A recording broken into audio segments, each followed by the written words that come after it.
Sahabat-sahabat terbaik channel ini, bertemu kembali kita dalam lanjutan pembahasan pelajaran kita yang saat ini sudah masuk pelajaran yang ke-8 dengan judul Janji. Mari kita minta tuntunan kuasa sorga. Kita berdoa. Bapa di sorga, kebutuhan kami saat ini ialah tuntunan kuasa Roh Kudus-Mu mengarahkan pikiran kami dan pengertian kami untuk firman yang akan kami terima saat ini. Berfirmanlah lewat lidah hamba-Mu dalam nama Yesus. Amin. Ayat yang melandasi pembahasan kita diambil dari Kejadian pasal 64 ayat yang pertama. Firman Tuhan berkata seperti ini. Adapun Abraham telah tua dan lanjut umurnya, serta diberkati Tuhan dalam segala hal. Diberkati Tuhan dalam segala hal. Itu berarti apa yang dijanjikan Tuhan digenapi di dalam diri Abraham. Akhirnya seperti yang Allah janjikan, Sarah melahirkan bagi Abraham seorang putra dalam masa tuanya, dan dia menamai bayi tersebut Ishak. Namun saudaraku, kisah Abraham masih jauh dari selesai. Momen klimaksnya yaitu pada saat Abraham membawa putranya ke Gunung Moria untuk dikorbankan, dan Ishak digantikan oleh seekor domba jantan yang menandakan komitmen Tuhan untuk memberkati bangsa-bangsa melalui keturunan Abraham. Dan keturunan itu tentu saja adalah Yesus. Karenanya, dalam kisah yang mencengangkan ini dan dalam beberapa hal ada yang meresahkan mungkin. Namun, yang menariknya ialah lebih banyak rencana keselamatan yang terungkap di dalam peristiwa ini. Mari kita pelajari bersama-sama. Pertama, Bukit Moria. Ibrani pasal 11 ayat yang ke-17. Karena iman maka Abraham tatkala ia dicobai mempersembahkan Ishak, ia yang telah menerima janji itu rela mempersembahkan anaknya yang tunggal. Tuhan tidak pernah meminta korban manusia. Selain itu, mengorbankan Ishak bertentangan dengan janjinya. Sebab yang akan disebut keturunanmu ialah yang berasal dari Ishak. Apakah Abraham salah memahami perintah Tuhan? Abraham mengenal suara Tuhan. Dia sepenuhnya memahami permintaannya dan dia percaya bahwa Allah berkuasa membangkitkan orang-orang sekalipun dari antara orang mati. Tuhan sedang menguji Abraham. Hatinya sedang dihakimi dan hasilnya sangat memuaskan. Kejadian pasal 22 ayat yang ke-12. Sebab telah ku ketahui sekarang bahwa engkau takut akan Allah dan engkau tidak segan-segan menyerahkan anakmu yang tunggal kepadaku. Pertanyaan, apa tujuan Tuhan memanggil Abraham untuk melakukan hal ini? Mengapa dia menguji Abraham dengan cara yang begitu sulit? Gagasan Alkitabiah tentang ujian, saudaraku, dalam bahasa Ibrani, Nisa. Ini mencakup dua gagasan yang berlawanan. Kata Nisa mengacu pada gagasan penghakiman, yaitu penghakiman untuk mengetahui apa yang ada di hati orang yang diuji, dan sekaligus membawa jaminan kasih karunia Allah atas nama yang diuji. Dalam case ini, iman Abraham kepada Tuhan membawanya ke titik di mana dia berisiko kehilangan masa depan atau keturunannya. Namun, karena dia percaya kepada Tuhan, dia melakukan apa yang Tuhan minta. Dia tidak peduli betapa sulitnya untuk memahami akan apa yang Tuhan katakan. Dia melakukan persis seperti apa yang Tuhan perintahkan. Dan luar biasa, inilah puncak dari pencapaian imannya. Dia melakukan sesuatu di batas akal manusia. Itulah iman, saudaraku. Saudaraku, pernahkah Tuhan menyuruh Anda melakukan sesuatu di luar jangkauan kita? Apakah kita mau beriman dan mengikuti apa yang Tuhan katakan? God will provide. Allah menyediakannya. Tuhan menyediakannya. Kejadian pasal 22 ayat yang ke-8. Sahut Abraham, Allah yang akan menyediakan anak domba untuk korban bakaran baginya, anakku. Demikianlah keduanya berjalan bersama-sama. Oh saudaraku, menarik sekali. Oleh karena ketika Ishak bertanya tentang domba untuk korban bakaran, Abraham memberikan jawaban yang menarik. Apa jawabannya? Allah yang akan menyediakan anak domba untuk korban bakaran baginya. Namun, bentuk kata Ibrani sebenarnya dapat berarti Allah akan menyediakan dirinya, dirinya sendiri sebagai anak domba. Jadi kata kerja menyediakan itu yir'ero, jirelo, digunakan dengan cara yang dapat berarti menyediakan dirinya. Apa maksudnya? Jadi secara harfiah ditujukan, diarahkan untuk melihat ke dalam dirinya Allah. Jadi saudaraku, apa yang diperlihatkan kepada kita di sini sebenarnya adalah inti daripada rencana keselamatan. Dengan Tuhan sendiri menderita dan membayar di dalam dirinya sendiri hukuman atas dosa-dosa kita. Ketika Tuhan katakan Tuhan menyediakan dirinya sendiri, ini mengacu kepada pengorbanan yang Yesus akan buat nanti, dan itu pada akhirnya terlaksana ketika Yesus datang dan dia mati sebagai domba yang tersembelih untuk dosa-dosa saya dan saudara. Luar biasa Yesus kita.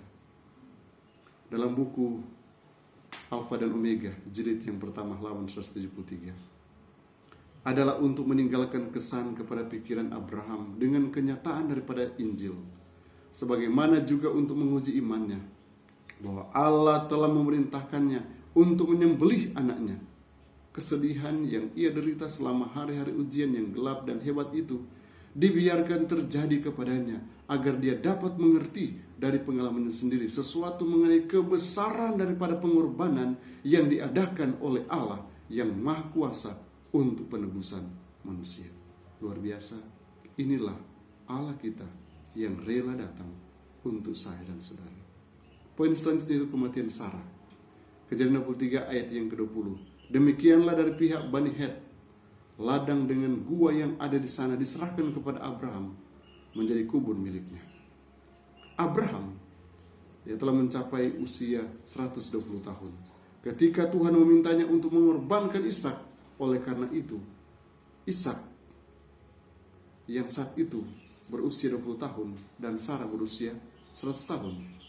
Yaitu 17 tahun kemudian Sarah meninggal.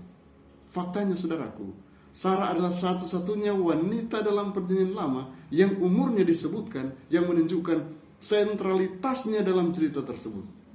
Fokus pada pembelian tempat pemakaman Sarah, ini yang mencakup juga keseluruhan daripada pasal, bukan kepada kematian. Lihat, fokus kepada tempat pemakaman Sarah, bukan kepada kematiannya. Ini lebih menekankan hubungan dengan tanah perjanjian. Spesifikasi bahwa ia meninggal di tanah Kanaan. Kejadian pasal 23 ayat 2 menggarisbawahi akar kematian Sarah dalam janji Tuhan atas tanah itu. Sarah adalah orang mati pertama dari kaum Abraham yang meninggal dan dimakamkan di tanah perjanjian, tanah Kanaan. Kemudian istri Ishak. Kejadian 24 ayat yang ke-7. Tuhan Allah yang mempunyai langit, yang telah memanggil aku dari rumah ayahku serta dari negeri sanak saudaraku, dan yang telah berfirman kepadaku, kepada keturunan mula akan kuberikan negeri ini. Dialah yang akan mengutus malaikatnya berjalan di depanmu, sehingga engkau dapat mengambil seorang istri dari sana untuk anakku. Abraham, dia membuat rencana untuk mencarikan istri bagi Ishak untuk menjamin keturunannya. Ada dua hal yang luar biasa dalam cerita ini.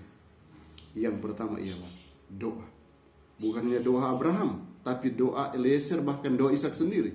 Dan kedua, yaitu percaya bahwa Tuhan mengendalikan prosesnya.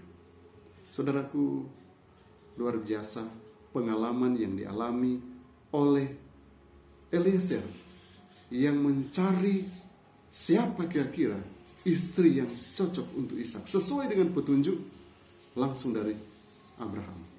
Dan saudaraku, melalui doa dan melalui percaya kepada pengendalian Tuhan dalam proses ini, semua terjadi sesuai dengan rancangan Tuhan. Saudaraku, adakah saudara pernah merencanakan sesuatu dan kemudian saudara merencanakan dengan doa dan membiarkan Tuhan yang mengendalikan prosesnya?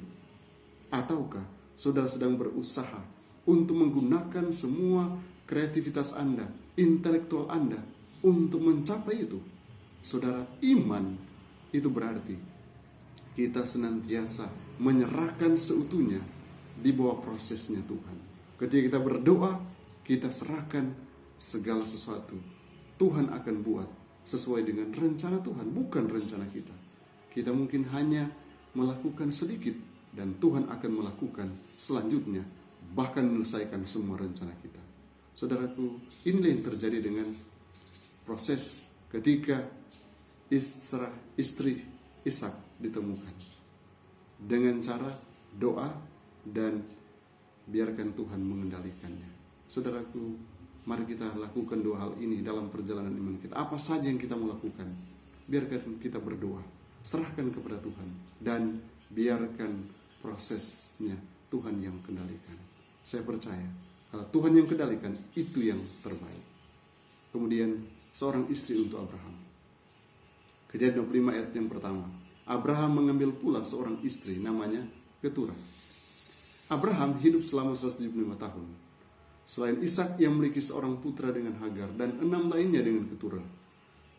Abraham mengirim ke-7 putra gundiknya jauh-jauh karena hanya Ishak yang dapat mewarisi tanah perjanjian.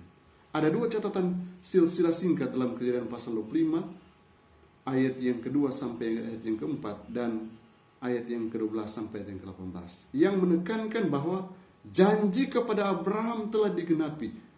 Engkau akan menjadi bapa sejumlah besar bangsa. Tuhan tetap setia, dan pada janji-janji kasih karunia-Nya kepada hambanya yang setia, Abraham, yang imannya digambarkan dalam kitab suci sebagai teladan agung keselamatan oleh iman. Adakah kita memiliki iman seperti Abraham?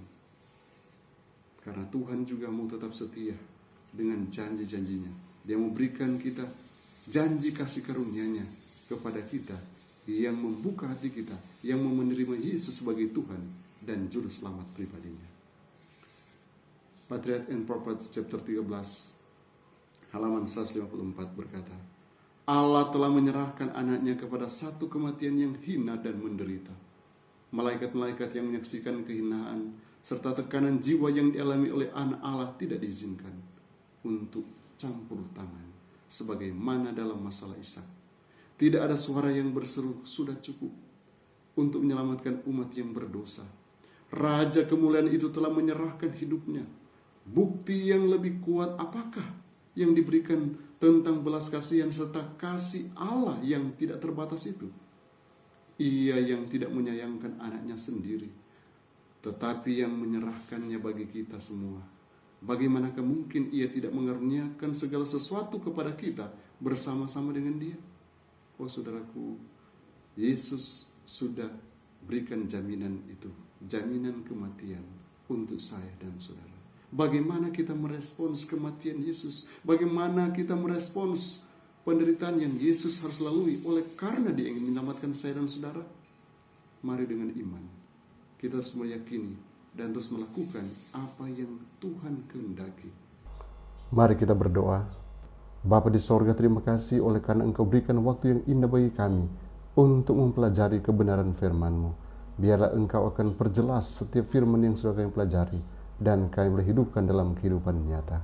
Terima kasih Tuhan, inilah doa hamba-Mu, memohon berkat-Mu untuk semua anak-anak Tuhan yang mendengarkan channel ini. Dalam nama Yesus. Amin. Tuhan Yesus memberkati kita semua. Shalom.